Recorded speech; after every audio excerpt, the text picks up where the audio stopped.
ever wonder how they take a picture where they have a combination of black and white and color? For instance, I want to take this picture of my nephew, and I want to have him be in color, and I want the background to be black and white. Well, actually, it's pretty simple. Take a look at this. We're going to look at what's called adjustment layers.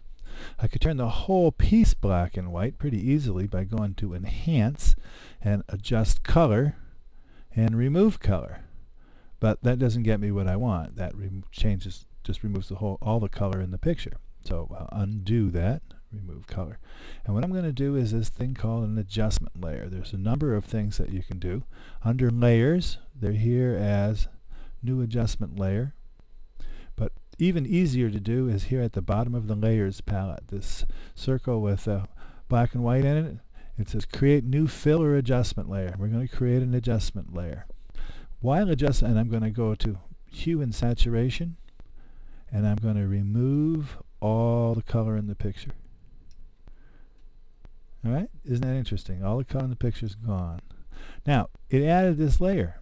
What an adjustment layer does is it doesn't change the pixels, it doesn't change the information in the original picture. Watch, if I turn off the eye, and so that this is not in action, it's back to the regular picture.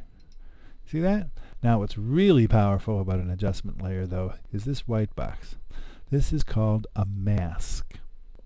And what I'm going to do is in this mask you only paint with black and white. And you can't see through black, so if I paint with black on this mask, wherever it's painted with black, this hue and saturation level, this part where I've turned it black and white, won't show through. In other words, if I paint with black, come down here, make sure that I've got my foreground color as black, and I use a brush, and let me make a hard brush, and I'll make it about 50 pixels.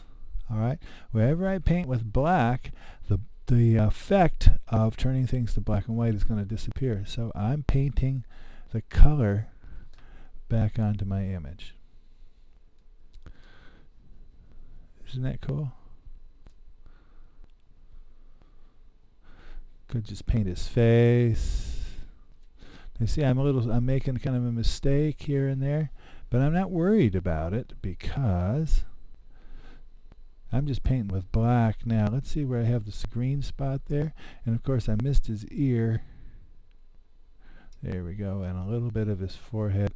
I would have to blow this up to get a little bit. Look over here where we see the mask. The black part on the white background, the black part blocks the effect from happening, and the white part allows it to pass. So we removed all the color in the picture, and only in the white part of the mask does the effect show through. So here I'm going to switch. Down here in the corner, this little arrow allows me to switch between black and white. I'm going to switch to white. I'm going to go in and paint the mask. Paint away from the mask. And watch what happens. See, I cleaned up that part in the corner. Touch that up. Alright. Now, what's also interesting is I could go back into the hue and saturation layer and adjust it some more. I could change, just see what's happening? Just the part that's not masked is being affected. Let's see, we could also click on this colorize button and change the type of background that picture has. For lightness, we could go all the way from very dark, the background, to completely white.